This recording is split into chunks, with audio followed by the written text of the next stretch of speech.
I'm Duncan McCue on CBC Radio 1 and online at cbc.ca. You're listening to Cross Country Checkup. Hello, I'm Rick Harp from Winnipeg. This is Media Indigenous. There is no more crucial beat in Canada right now than Indigenous issues. And for the better part of the last decade, Karyn Pugliese has set the agenda for coverage of those issues. So I'm joined in studio now by Martha Troian. She is a journalist here at APTN. Good afternoon. Welcome to our show. I'm your host, Melissa Ridgen. Well, it's a bizarre phenomenon. People pretending to be Indigenous to get jobs or grants or even just to get attention because it's cool to be us.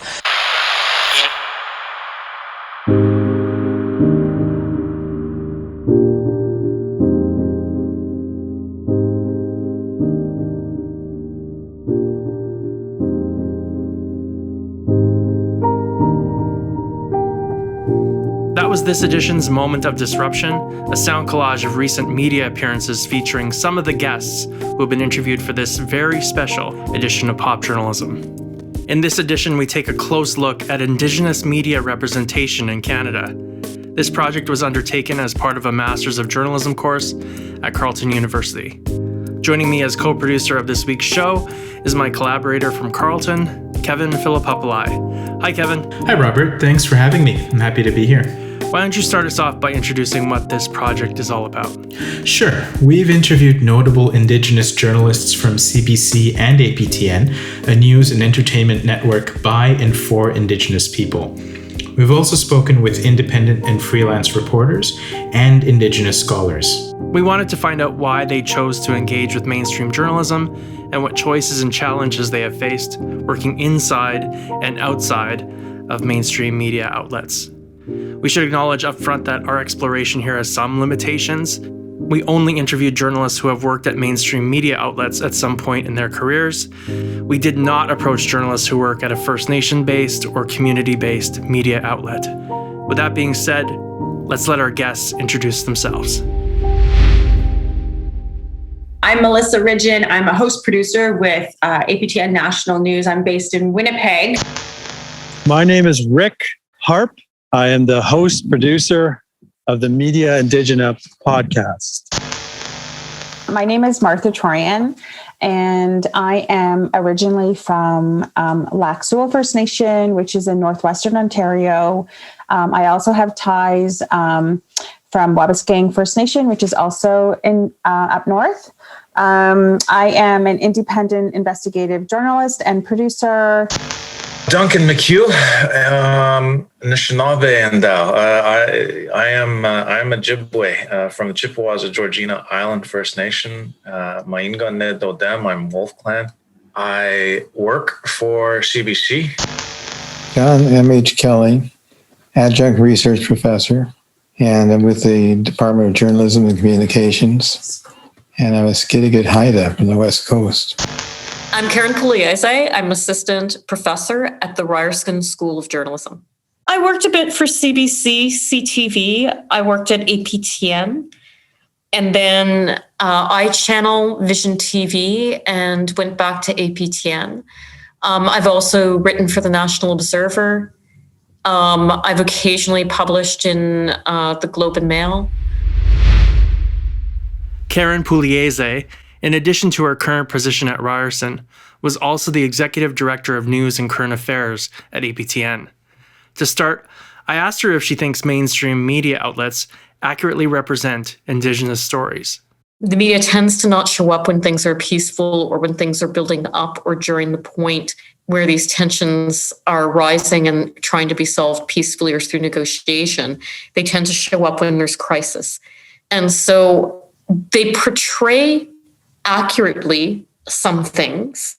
When a community is in crisis, they do give an accurate vignette on that moment. But if that's all you know about the community, is that for a moment it was in crisis, then you're not getting a full picture of the humanity of the people who live in that community, and that's part of the problem. But even given the historic and ongoing failures of mainstream media outlets in covering Indigenous issues, Indigenous journalists are still forced to engage with these settler colonial institutions. Rick Harp from Media Indigenous believes this is true not only for Indigenous journalists, but for all Indigenous people in Canada. Media Indigena is a crowd-funded, independent weekly Indigenous current affairs podcast, and Rick has also worked at CBC. Indigenous people don't get a chance to opt out of engaging the mainstream, but the opposite is very much true. Settlers can choose to ignore Indigenous stuff their whole lives, except maybe a blockade that inconveniences them getting to Costco or something, but there's a luxury there. There's a privilege of just being ignorant. Indigenous people were coerced to be part of Canadian society. And as a result, I suppose you could argue some of us are quite bicultural in that way. Given that Indigenous journalists have to engage with the mainstream, all the journalists I interviewed say they have faced many challenges as both storytellers and employees. Here is CBC journalist Duncan McCue. I've learned so many lessons along the way about how not to do things. When you are young and green and hungry, I was trying to make a career for myself. And so accepted assignments and told stories in ways that I wouldn't do now as a journalist with 20 years behind me. Whether in my first couple of years as a journalist, I raced around to blockades. I was constant, I kind of called it the blockade beat. And it took me a couple of years of doing that to realize why are all the Indigenous stories that I'm telling always from protests and blockades? There's so much more to Indigenous life in this country, but it doesn't seem to get into the news. And at that point, I kind of consciously started to pull back from covering protests and blockades, because there will always be TV cameras at protests and blockades. But that's a very narrow vision of Indigenous life in this country. Early in her career, Melissa Ridgen, now a host producer with APTN National News, found herself being assigned stories simply based on being Métis. I mean, when I was at Calgary Sun, everybody knows, Melissa's Métis. If there was a story that involved anything to do with Native people, Melissa was sent out to cover it because she's Métis, right? Because I have any background knowledge of the Blackfoot. Of course I don't.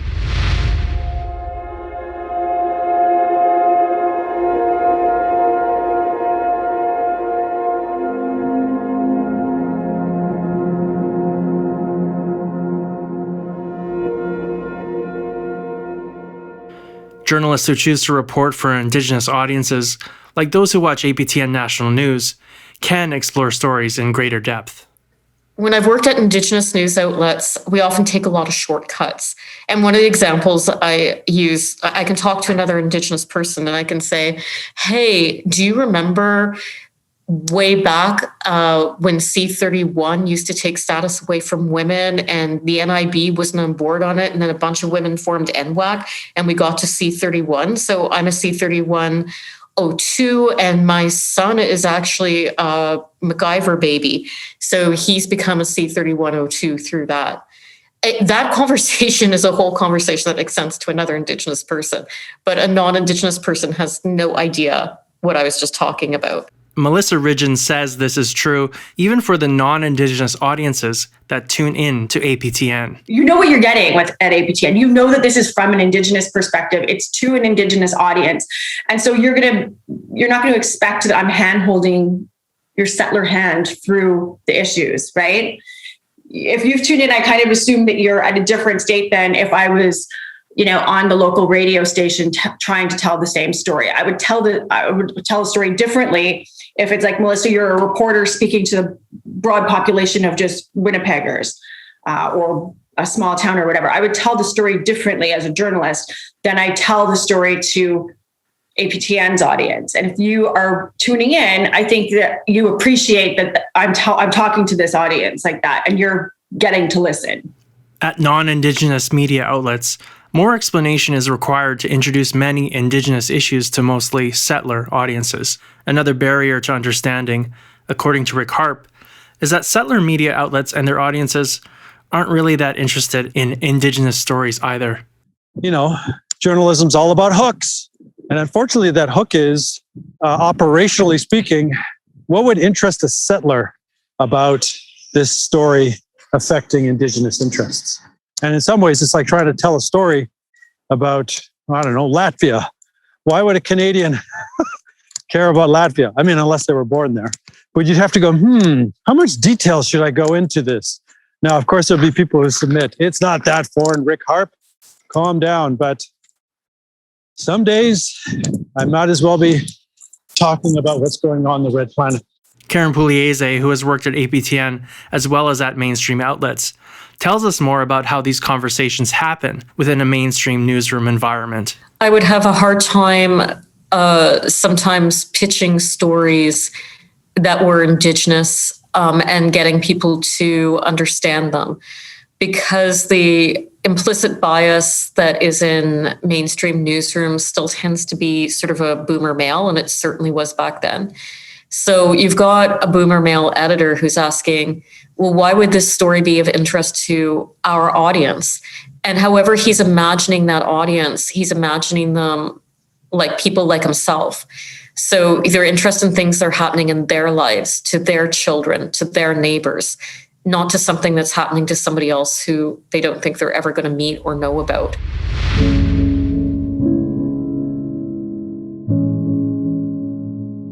Martha Troian is a freelance investigative reporter and adjunct professor at Carleton University School of Journalism and Communication. Over the years, she has encountered ignorance about Indigenous issues from mainstream editors. She developed ways of dealing with them. There's mainstream producers and senior producers out there that aren't comfortable with you pushing back, and they're not used to having people speak up for their stories. Sometimes I even have to push back on my edits because I just don't agree with them. Or I also don't agree that I should be teaching them the history of their own country. And so I will sometimes just place links in, if they're commenting in a document, and ask them to read something. Maybe I'll place the TRC report in there. I just feel like it's not my duty to have a 101 Indigenous class with an editor. I think that is their responsibility. And like I said, there's a lot of literature out there for them to learn about the history. Mainstream media has often underestimated the ability of Indigenous storytellers to influence and even manipulate mainstream coverage. When Karyn Pugliese was with APTN, she developed tactics to pull mainstream outlets along with her. APTN was always seen as this separate thing. Even when people were being kind about it, they would kind of look down on it. There were a few profiles that were done at the Globe and Mail that had titles like The Little Newsroom That Could, or something like that. When I sort of had been there for a few years and I felt like the rhythm was good and we were getting good stories out, I started to really manipulate, I guess, Twitter, or encourage the manipulation of Twitter to get the attention of other journalists to what we were doing. And we got actually to a point where I would tell my reporters, like, if you turn and look to the right, all the other reporters are saying, what is that APTN reporter looking at? There's something over there that we should be seeing. And we started quite purposely digging into stories that we thought the mainstream media should be covering, because we knew if we did them, they would follow our lead saying, APTN thinks this is important. We should probably be covering it. It's probably important. So we did that with water, for example. We did that with child welfare, for example. So in that way, we were not a part of the system, but we were pulling the system along with us. And you were thinking of the system. I was totally thinking of the system. It went from the minute I realized that we could do it, I said, this is how I'm going to influence mainstream journalism. I'll never have this type of influence on mainstream journalism even if I was working on it. Despite the ingenuity of journalists working within the mainstream system, there are many compromises made to remain there, both personal and on the storytelling. Rick Harp shares how he policed his own language when he was working at the CBC. For example, he held back on using the word settler. I mean, even to use that word settlers, frankly, if I dropped that in the middle of a story meeting with my peers, if I didn't get explicit eye rolls, I'd certainly expect some people to go, I'm not sure that's very helpful. Of course, I've never done that because I knew I knew what would happen. Anyway, that was my suspicion.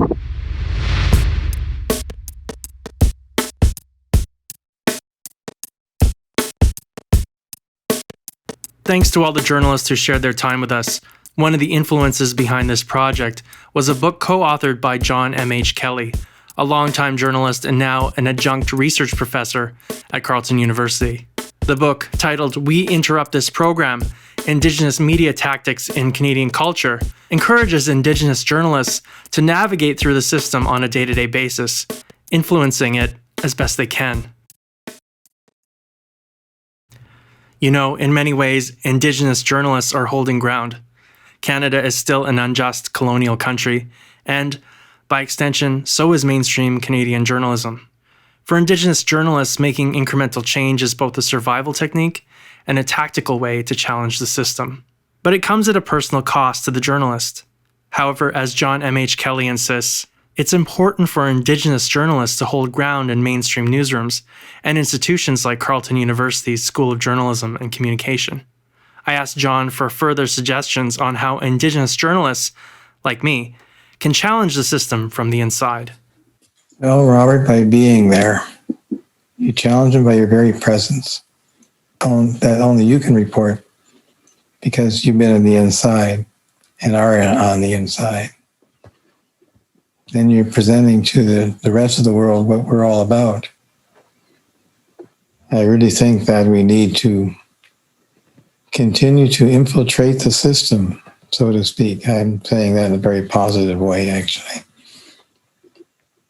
Because journalism is the voice, the eyes and the ears of the people.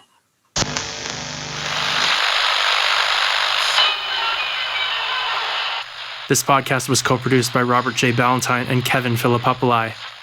Audio production features remixed sound files from Galler Music on freesound.org, as well as licensed music from Loopmasters and Splice. Thank you for joining me for this edition of Pop Journalism. If you like what you hear, be sure to subscribe to this podcast on iTunes. Until next time, see you at popjournalism.com.